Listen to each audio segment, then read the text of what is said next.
Bonjour à vous, hein. Bonjour à tout le monde. Tout à l'heure, j'ai été coupé, vraiment désolé, hein. Tout à l'heure, j'ai été suspendu, ou du moins coupé. Donc, je vais essayer de revenir sur la vidéo tout à l'heure. Donc, je reviens en disant que j'ai été coupé tout à l'heure. Donc, merci de revenir, merci de me recevoir. Tout à l'heure, j'avais lancé un direct et soudainement, j'ai été déconnecté. Donc, j'essaie de revenir sur le sujet et revenir surtout sur les propos sur lesquels j'ai été suspendu. Bon, déjà, je vais juste faire un petit récapitulatif. Je disais que la toile aujourd'hui a explosé sur les propos de Macron. Dit-on que Macron aurait traité les Africains de tout, ou du moins aurait insulté la communauté africaine, ou du moins le peuple africain, par les propos tenus lors de sa conférence de presse au début de semaine, ou de la semaine dernière. Donc, je vais revenir sur deux points très essentiels. C'est-à-dire, le premier point on parlait où il a présenter le problème africain spécifique, l'un des problèmes spécifiques africains qui est la démographie d'un côté, et de l'autre côté, il a parlé aussi de définir l'Afrique comme étant un peuple qui souffre d'un problème de civilisation. Déjà, et suite à cela a fait tout un tapage, les gens ont dit tout ce qu'ils ont dit, les gens ont tiré des conclusions, des propos sur ce qu'ils ont tiré comme conclusion et sur propos. Donc, c'est pour cela que je vais essayer d'apporter quelques éléments de réponse, du moins quelques analyses face à cela, d'un côté, et puis de l'autre côté, je parlerai un peu du cas du Gabon, parce que nous avons aussi des problèmes similaires au niveau du Gabon. Donc, ici, dans un premier temps, je vais donc revenir sur cela. Je disais que Macron, la définition de Macron en tant qu'individu, ou la définition de Macron en tant que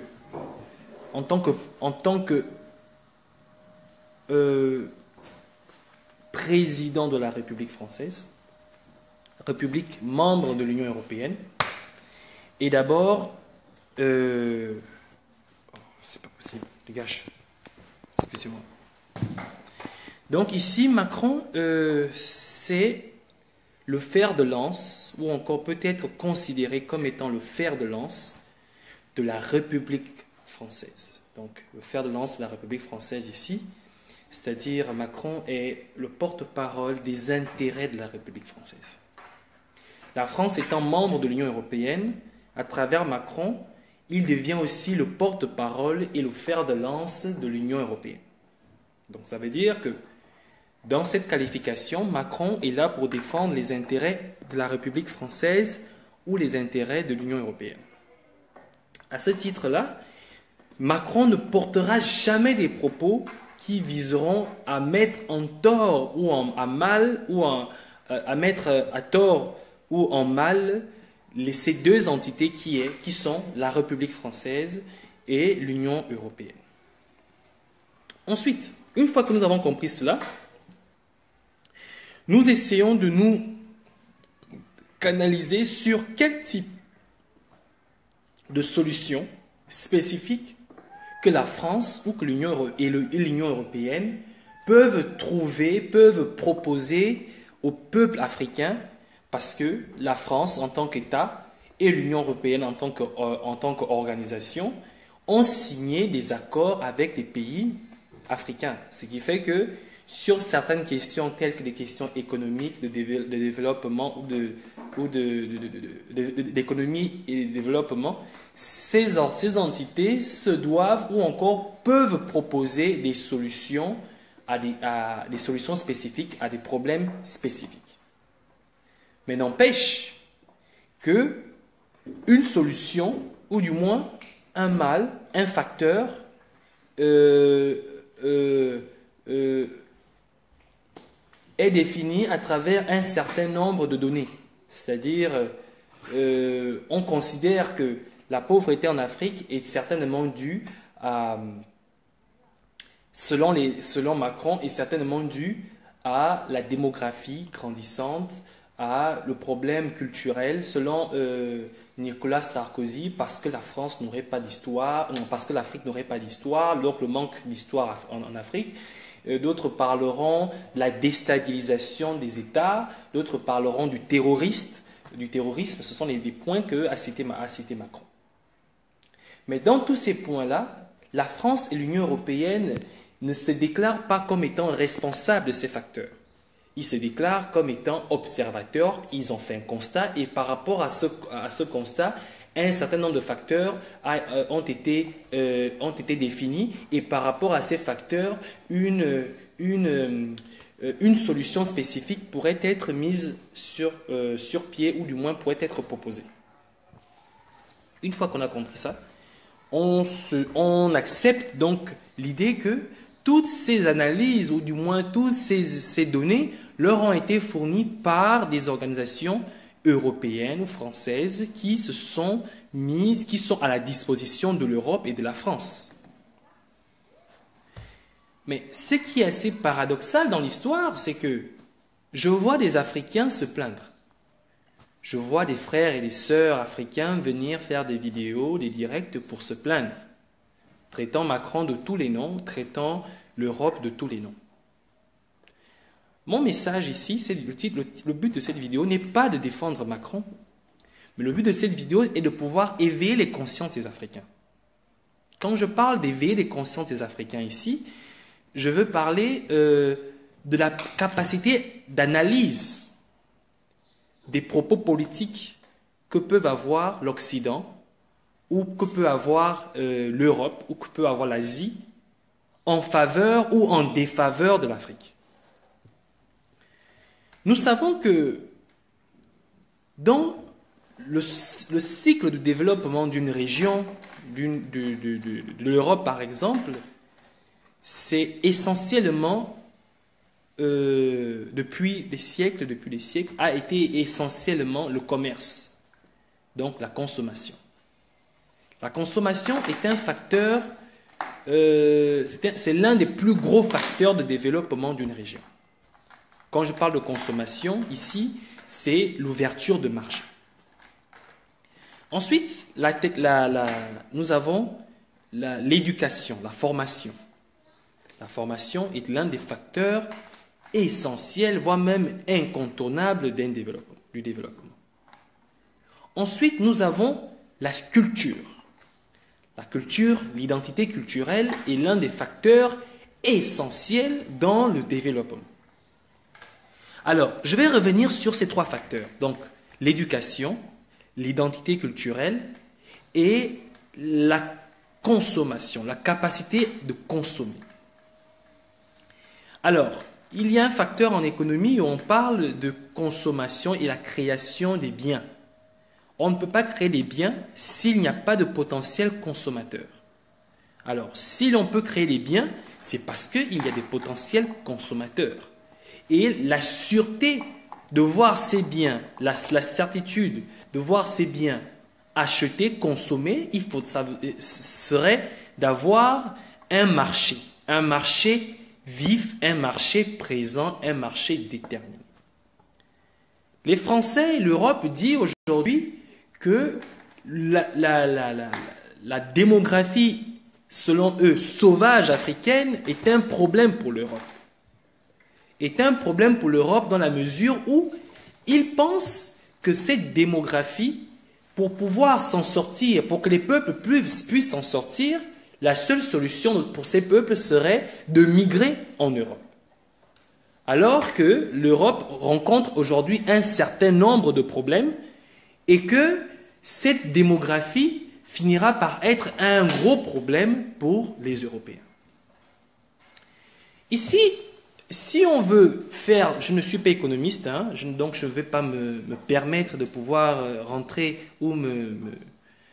dans ces analyses économiques pour pouvoir démontrer ou encore régler ou encore répondre à cette question par une réponse économique, mais je vais plutôt répondre par un fait social. Moi, je pense que nous, les Africains, lorsqu'on nous a déjà présenté la chose de cette manière, et que nous savons que le développement d'un pays ou d'une région passe par 3 éléments, la formation, l'identité culturelle en première position, la formation et, la formation, du moins je parlerai même de 4 points, l'identité culturelle, la formation, la production et la consommation. Donc, ça veut dire que les peuples africains doivent s'orienter dans la recherche de leur histoire, donc en passant par l'identité culturelle.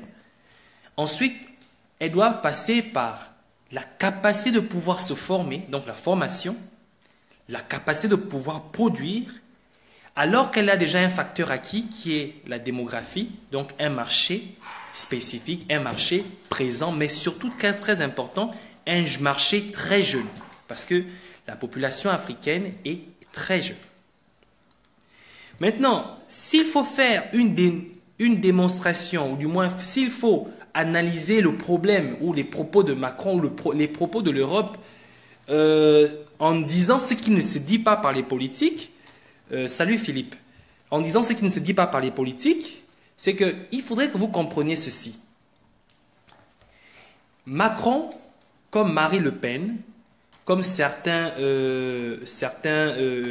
racistes européens, parce qu'il faudrait que nous reconnaissions une chose, c'est que les Européens, du moins les Blancs, considèrent les peuples africains comme étant des peuples parasites, des peuples des sous-hommes, des peuples qui ne méritent pas de voir leur opinion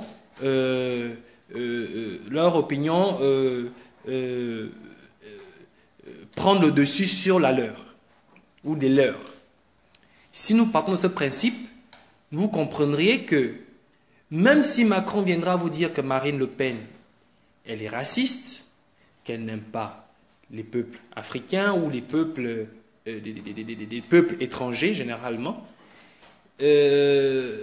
Macron, lui, il vous fera une politique il mettra en place une politique qui permettra de mettre à l'écart de l'Europe ou encore priver d'accès de manière indirecte, il le dira bien sûr, ces peuples que certaines personnes qui appellent le chien par leur nom, donc ici Marine Le Pen qui dit qu'elle ne veut pas de cette migration sauvage, il dira que les peuples africains ont un problème, c'est un problème démographique, des familles font 7 à 8 gosses, c'est un problème parce que ça cause, qui entraîne d'autres problèmes sécuritaires, d'autres problèmes à pouvoir traiter les questions de santé, à pouvoir traiter les questions de développement, des questions de construction d'infrastructures et tout.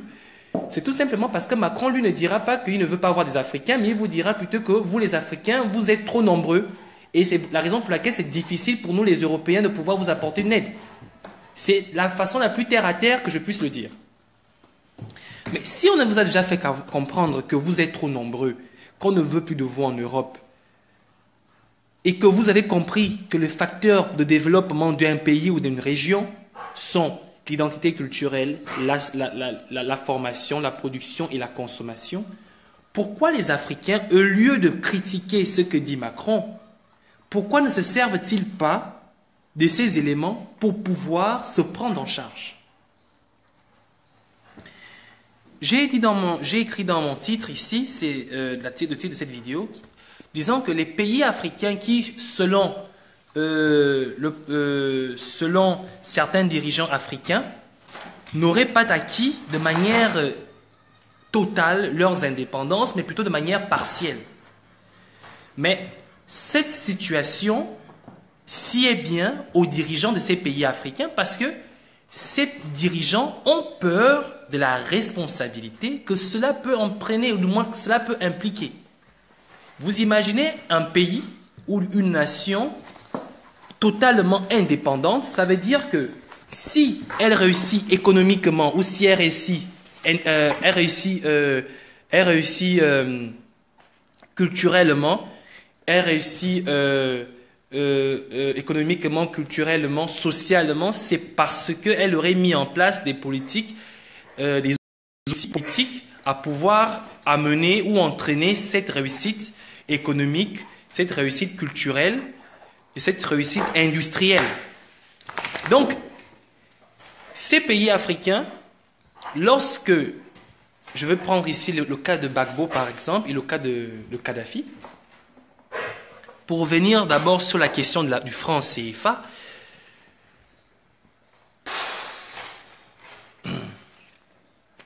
dit-on que les raisons pour lesquelles Gbagbo a été entraîné à la Cour pénale internationale, c'est parce que il faisait partie, avec Kadhafi, des premières personnes qui ont fait la proposition d'une monnaie unique en Afrique, notamment du franc CFA. D'accord ? Et le cas de Kadhafi a été de proposer les États-Unis d'Afrique. Donc, par sa puissance économique, il était prêt à financer, ou du moins il était prêt à mettre en place des mécanismes politiques à pouvoir emmener l'Afrique à avoir une monnaie unique et à pouvoir composer en État uni l'Afrique. Ce qui n'a pas été vu de bon œil par les Occidentaux, d'où la raison pour laquelle il a été assassiné. D'où la raison pour laquelle Gbagbo a été conduit à La Haye.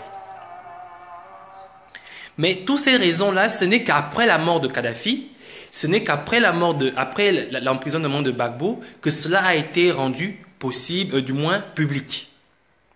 Vous comprenez tout de suite que les acteurs d'une telle action, tels que la France, les États-Unis et les pays qui ont participé, ont clairement et universellement été indexés. Aujourd'hui, le monde entier sait les raisons pour lesquelles Kadhafi a été assassiné, les raisons pour lesquelles Gbagbo a été emprisonné, et les raisons pour lesquelles les autres chefs d'État africains qui ont pensé ainsi ont été assassinés. Donc, ce qui veut dire qu'aujourd'hui, il n'est plus possible pour la France, pour ne parler qu'elle, de pouvoir continuer cette politique secrète à pouvoir qui vise à déstabiliser les États africains, qui vise à assassiner des présidents, des chefs d'État africains, parce qu'aujourd'hui, on se rend compte que les chefs d'État se sentent beaucoup plus libres, beaucoup plus ouverts et beaucoup plus bavards sur les politiques ou sur les orientations politiques qu'ils avaient avec la France depuis les indépendances. Mais qu'est-ce que Macron a répondu à cette analyse, à cette question? Macron vous a dit que tout pays qui veut sortir du franc CFA est libre de partir. Ça qui veut dire que le franc CFA, comme le disait Gbagbo, rester dans le franc CFA ou sortir du franc CFA, il n'y a plus d'épée de Damoclès qui pèse sur vos têtes. Ça veut dire que les pays africains qui aujourd'hui se sentent obligés de sortir de la situation du franc CFA sont libres de sortir du franc CFA en toute quiétude, sans pour autant que qui que ce soit ne viendra les assassiner ou les attendra au seuil de leur porte pour les assassiner. Donc, en quelque sorte, on peut venir à comprendre que cette cacheterie qui se faisait à l'époque, ou les raisons par lesquelles les autorités françaises assassinaient les chefs d'État africains lorsqu'ils avaient ce genre d'initiative ou ce genre de pensée, est désormais levée. Cette mesure est désormais levée. Alors, que les pays qui se sentent prêts à sortir du franc CFA prennent leurs responsabilités et sortent du franc CFA. Si nous avons clairement déterminé que le franc CFA était une monnaie qui assujettit les pays consommateurs ou utilisateurs, alors à ces pays, libre à ces pays de sortir de cette monnaie. Mais bizarrement, qu'est-ce qui se fait? Après cette mesure dite par Macron, président de la République française, les pays africains se sont plutôt reconsidérés, revoir les accords qu'ils avaient eu avec la France sur la monnaie, sur la fameuse monnaie franc CFA. Mais personne ne sort du franc CFA. Pour l'Afrique centrale, il a été dit que désormais le franc CFA sera imprimé, les billets de franc CFA seront produits en Afrique centrale. Pour l'Afrique de l'Ouest, il a été dit qu'ils ont revu certains accords, mais la production du franc CFA restera toujours là où elle a été produite jusqu'aujourd'hui. Aucun de ces pays, je dis bien aucun de ces pays, ne s'est engagé à pouvoir sortir du franc CFA. On leur a donné tous les outils et toutes les raisons et toutes les garanties à pouvoir sortir de la monnaie, de la zone de la monnaie. Mais personne ne s'est donné cette volonté. Maintenant, il faudrait que les pays africains, avant de pouvoir critiquer, je ne prends pas la part de Macron, au contraire, moi je cherche à ouvrir les yeux au peuple africain. À savoir pourquoi les pays africains ne veulent-ils pas sortir de cette monnaie alors qu'on leur a donné l'autorisation de sortir, s'ils veulent, de cette monnaie. Tout simplement parce que ils ne sont pas prêts à assumer les conséquences, ni ne sont pas prêts à se prendre en charge. Le franc CFA a un côté positif, il a aussi un côté négatif. Le côté positif, c'est qu'il nous permet de pouvoir vendre mieux nos produits sur le marché international. Mais il a un côté négatif qui est qu'il ne permet pas une véritable croissance du marché en Afrique. Et les économistes pourront mieux vous donner des données là-dessus. Mais ce que moi, sur ce dont moi je veux vraiment m'appuyer, c'est que nous avons constaté et clairement identifié que, ne fût-ce que pour la question monétaire, les pays africains ne sont pas prêts à se prendre en charge. Du moins, refusent d'assumer la responsabilité d'un État indépendant libre. Les pays africains ne sont pas prêts de s'assumer en tant que pays indépendant libre. Mais pour quelle raison? Pour deux raisons.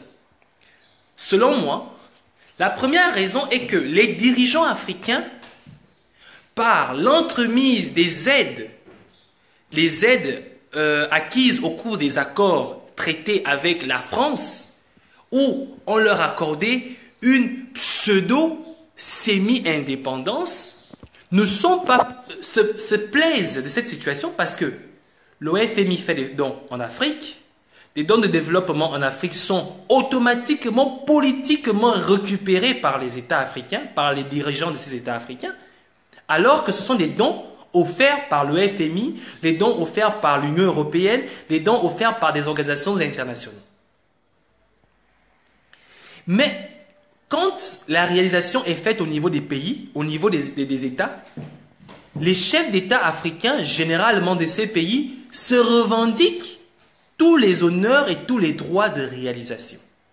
Ça veut dire que c'est une façon pour eux d'endormir le peuple en essayant toujours de montrer à ce peuple que si je suis là, vous avez vu, la route a pu être faite, c'est parce que je suis là. Vous avez vu, l'école a pu être construite, c'est parce que je suis là. Alors que ce sont des réalisations qui sont faites grâce aux accords signés entre ces États au cours pendant les indépendances ou encore par ces organisations, des arrangements, des accords qui ont été signés entre les organisations et ces États pendant les indépendances. Donc, en quelque sorte, ce que je veux dire, c'est que ces organisations, ces accords avec la France, ces accords avec l'Europe, font en quelque sorte le sale boulot à la place des dirigeants africains. Ça veut dire que pendant que l'Union européenne finance un projet de construction de structures d'écoles dans un pays, le président de la République de ce pays prend l'argent de ce pays pour faire ses courses, pour faire son shopping, pour aller préparer ses albums en Angleterre comme Ali Bongo, et à la fin du projet, venir revendiquer la réussite ou la réussite ou encore la réalisation de ce projet auprès des populations pour que ces populations pensent que ce chef d'État fait des choses ou pose des actes pour pouvoir sortir leur État de la situation dans laquelle ils sont. Ce qui veut dire que, hormis même déjà ces projets de développement, dans cet argent même qui est injecté par ces organisations dans ces pays, les chefs d'État africains, les dirigeants africains trouvent toujours même le moyen nécessaire pour pouvoir mettre la main là-dessus. Ça veut dire qu'ils prennent quand même le temps pour pouvoir récupérer ou prendre encore ou prélever dans ces fonds qui sont destinés au développement des sous-régions d'Afrique, reconnues comme des régions d'Afrique pauvres ou des régions d'Afrique des régions d'Afrique dites en voie de pauvreté. Mais tout cela simplement parce que, et c'est tout cela qui nous emmène à dire que les pays africains, par l'entremise de leurs chefs d'État, ne sont pas prêts à prendre ou assumer la responsabilité d'un pays totalement indépendant. Ce sera toujours une indépendance partielle parce que cette indépendance partielle, par des accords, leur assure, par exemple, à l'époque d'Omar Bongo, la sécurité, la défense de la présence, par la présence de l'armée française au Gabon. Ça, c'est pas moi qui l'invente.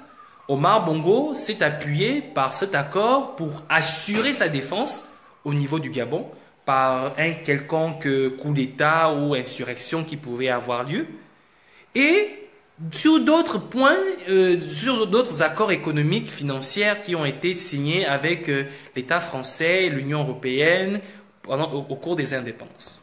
Donc en gros, pour finir, si les peuples africains se sentent insultés par Macron, du fait que leur démographie est grandissante, du fait que ce sont des nations ou des peuples sans culture, donc sans identité culturelle, du fait que ce sont devenus aujourd'hui des foyers de tension ou des foyers de production du terrorisme, de toutes les raisons pour lesquelles Macron a cité, pourquoi les Africains n'essayent-ils pas de se revoir en question en disant qu'on nous a dit que notre capacité à pouvoir produire par famille ou donner par famille 7 à 8 enfants est un problème. Est-ce que cela est véritablement un problème? Si oui, comment fait-on pour régler ce problème? Sinon, comment fait-on pour tirer un avantage à cet acquis? On nous a dit que les peuples africains sont sans histoire.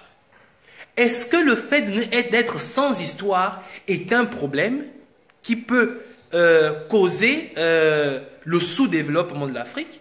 Si oui, comment fait-on pour pouvoir y remédier alors que l'on puisse enfin conter l'histoire de l'Afrique? Sinon, alors que l'on mette en exergue, du moins que l'on prouve aux Européens, que l'on prouve aux Occidentaux que les peuples africains, en réalité, sont des peuples qui ont une histoire et que l'on compte l'histoire des peuples africains.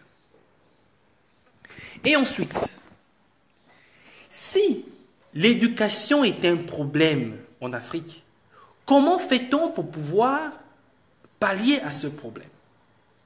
Si oui, alors que l'on mette en place des mécanismes adaptés à pouvoir permettre au peuple africain de pouvoir trouver des solutions. Sinon, que ce système éducatif qui est déjà mis en place puisse produire des fruits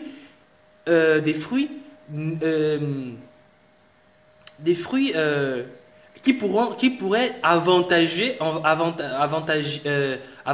le développement dans la région africaine, dans les sous-régions africaines. Et ensuite, pour terminer, la question de la productivité. Il ne faudrait pas oublier que le marché en 2050, déjà je veux dire le marché en 2050 africain va passer de 1,3 milliard à 2 milliards. Ça veut dire que en 2050, l'Afrique va offrir un potentiel marché de 2 000 milliards. De 2 milliards d'individus. Cela veut dire quoi? Cela veut dire que quelque part, ces 2 milliards d'individus non seulement qui sera un marché potentiel, mais c'est une population très jeune. Donc un long marché.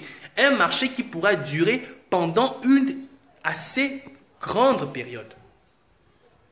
Pourquoi laisser ce marché à la portée des Européens? Pourquoi nous-mêmes ne nous orientons pas dans la productivité, la production, la production, c'est-à-dire pourquoi ne prenons pas ce marché comme un marché acquis aux Africains? Alors, au lieu que l'on pense que l'explosion démographique africaine est un facteur péjoratif de sous-développement pour l'Afrique et pour le monde, alors prenons plutôt ce facteur comme étant un acquis pour les pays africains, surtout pour les pays qui ont une politique de productivité, une politique d'entrepreneuriat. Pourquoi ne nous lançons-nous pas dans l'entrepreneuriat? Je pense que l'entrepreneuriat, la productivité est le seul moyen de pouvoir non seulement acquérir, parce que d'abord déjà acquérir ce marché, et ensuite assurer la pérennisation de ce consommateur, de ce marché, mais aussi par la même entremise, assurer du moins pérenniser le développement de l'Afrique. Alors, quand nous avons compris les choses comme ça, je pense que lorsqu'on on revient sur la question de Macron, on comprend que Macron nous a en fait orientés sur les différents points qui pour l'Europe semblent être un problème, mais en réalité pour l'Afrique sont des solutions. Pourquoi ne prenons-nous pas cette critique comme une orientation à un véritable développement?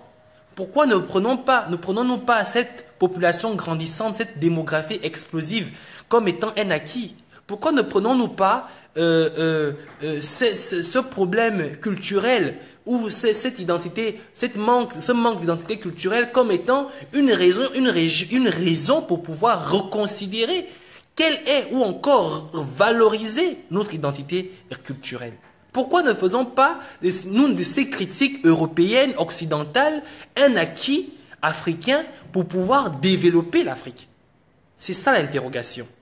Au lieu de passer notre temps à vouloir justifier que Macron a mal interprété ou du moins interprète mal les valeurs africaines. Il faudrait que vous compreniez que Macron n'est pas africain, Macron n'est pas le président de l'Afrique, Macron est le président de la France, Macron défend les intérêts français, Macron défend les intérêts de l'Europe. Alors nous, Africains, à nous de nous lever et défendre les intérêts de notre Afrique, car nous sommes seuls acteurs prêts à pouvoir soit développer cette région du monde ou soit la laisser dans l'état dans lequel elle se trouve aujourd'hui. Donc j'ai fini pour ce qui était de Macron. Maintenant, moi je vais maintenant revenir sur un sujet qui concerne le Gabon en particulier. J'ai écouté certains frères gabonais et certains activistes donner leur point de vue sur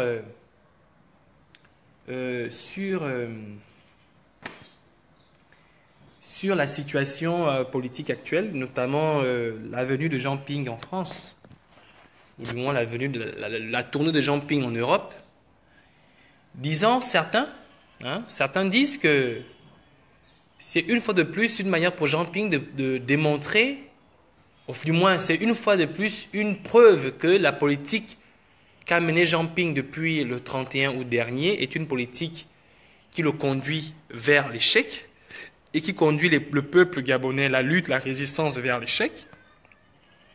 C'est ce que disent certaines personnes. Et qu'il est temps de passer aux actes qui peuvent apporter soi-disant des solutions, qui peuvent apporter soi-disant des résultats. Ici, ce que je voudrais dire déjà à nos frères, aux activistes, à nos frères gabonais, c'est que nous, les Africains en général, mais le Gabonais en particulier, nous avons un problème. Le problème que nous avons, c'est un problème de non-action, je vais appeler ça comme ça. En fait, nous ne proposons jamais des solutions, mais nous avons l'art de déceler, de citer, de dénombrer les problèmes. Nous faisons des diagnostics, mais jamais nous proposons des traitements à pouvoir régler ces problèmes, à pouvoir soigner ces maladies. D'accord? J'aimerais voir des Gabonais venir prendre la parole à essayer d'expliquer l'inefficacité de Jean-Ping et de pouvoir proposer des solutions. J'aimerais voir des Gabonais venir prendre la parole à pouvoir expliquer l'inefficacité de la mobilisation gabonaise en France et un peu partout dans le monde et pouvoir ensuite proposer des solutions. À un moment donné, ça devient ridicule pour nous qui vous suivons, pour nous autres, pour tous ceux qui passent leur temps à vous suivre, de voir que tout ce que nous faisons, c'est critiquer. Tel aurait dû faire ceci, il n'a pas fait cela, il aurait dû faire cela, il n'a pas fait ceci, sans que vous-même vous nous proposiez des solutions. On parle de désobéissance civile. La désobéissance civile, c'est quoi? Il faudrait expliquer aux gens ce que c'est la désobéissance civile. Vous avez une population très faible, enfin pas faible, très jeune, très pauvre et qui manque de tout. Donc, on n'a pas besoin de comprendre qu'il suffit d'un 5 000 francs et d'un t-shirt, un sandwich pour la voir sortir des maisons. Mais non, vous qui critiquez qu'ils sont ceci, ils sont cela, moi-même je le fais. Mais qu'est-ce qu'on propose comme solution afin de pouvoir pallier à cela? Tout le monde facilement se regroupe derrière l'action de Jean-Ping parce qu'on se cache derrière cette action pour ne pas pouvoir montrer au monde et au peuple gabonais, au peuple d'Afrique en général, notre incapacité à pouvoir produire des solutions, mais à se contenter seulement des efforts d'un individu et porter des critiques lorsque sa stratégie ou sa manière de faire ne nous sied pas. À un moment donné, il va falloir que les peuples gabonais, ou du moins le peuple gabonais, il va falloir que les peuples africains en général, parce que ce problème n'est pas qu'un problème gabonais, c'est un problème africain, commence à se remettre en question là-dessus. Notre pays est un pays qui a connu trop de souffrances durant 50 ans. L'appareil ou la machine de Bébongo, installée, ancrée dans son ADN, ne partira pas comme ça d'un coup de baguette magique par un individu. N'a-t-on pas dit que un seul doigt ne peut laver tout le visage, qu'il faut la présence des 5 doigts pour pouvoir laver son visage? Pourquoi nous ne nous unissons pas dans les actions que proposent ceux-là qui proposent des solutions, au lieu de les critiquer? Pourquoi nous ne nous unissons pas dans les actions de ceux-là, derrière ceux-là qui proposent des solutions, au lieu de passer notre temps à critiquer, au lieu de passer notre temps à porter des critiques sans avoir à faire de propositions de solutions? Je pense qu'il est temps que chaque Gabonais comprenne que ce que nous faisons aujourd'hui, nous ne le faisons pas parce que nous voulons le faire. Nous ne le faisons pas parce que nous n'avons rien à faire. Nous le faisons parce que nous avons une croyance, et la croyance que nous avons aujourd'hui, c'est la libération de notre pays. La croyance que nous avons aujourd'hui, c'est le départ d'Ali Bongo. La croyance que nous avons aujourd'hui, c'est de pouvoir apporter une réponse spécifique à Macron, à l'Europe, à l'Asie, à ceux-là qui pensent que l'Afrique restera toujours cet enfant qui a peur de prendre son envol. Il faudra que nous comprenions ceci. Les Africains, les dirigeants africains se plaignent de ne pas avoir acquis totalement leur indépendance, mais dans les faits, ils ne sont pas prêts à prendre leur envol. Ils ne sont pas prêts à reconnaître qu'ils ont dépassé leurs 18 ans et qu'il est temps de sortir de la maison familiale pour prendre son envol. Parce que s'ils étaient prêts pour cela, ils devaient mettre en place des mécanismes, des politiques à pouvoir assurer cet envol. Ça veut dire que les peuples africains, les pays africains continuent toujours d'attendre de la France, continuent toujours d'attendre de l'Europe, continuent toujours d'attendre des Occidentaux pour pouvoir faire un semblant, pour pouvoir vivoter. Pour les dirigeants africains, c'est un moyen pour eux de faire de la récupération politique dans des projets de développement financés par les organisations internationales. De l'autre côté, on a du mal à assumer complètement les problèmes liés à un État indépendant. Donc, il est toujours facile pour nous de pouvoir accuser, de pouvoir porter la responsabilité sur l'Europe, de pouvoir porter la responsabilité sur les 400 ans d'esclavage, de pouvoir porter la responsabilité sur la colonisation. Mais aujourd'hui que nous avons des outils, il y a des étudiants, des Gabonais, des Africains qui étudient en étranger, en Europe. Les outils d'analyse qu'utilisent au FMI, qu'utilisent les organisations internationales, ces outils sont appris à l'école. Et cette école ce sont les mêmes écoles dans lesquelles les Africains et les autres, les Africains et j'en passe, vont se former. Pourquoi est-ce que nous ne faisons pas comme les autres? Pourquoi nous-mêmes ne mettons-nous pas en place une agence de statistiques qui s'occupera, qui aura pour mission de pouvoir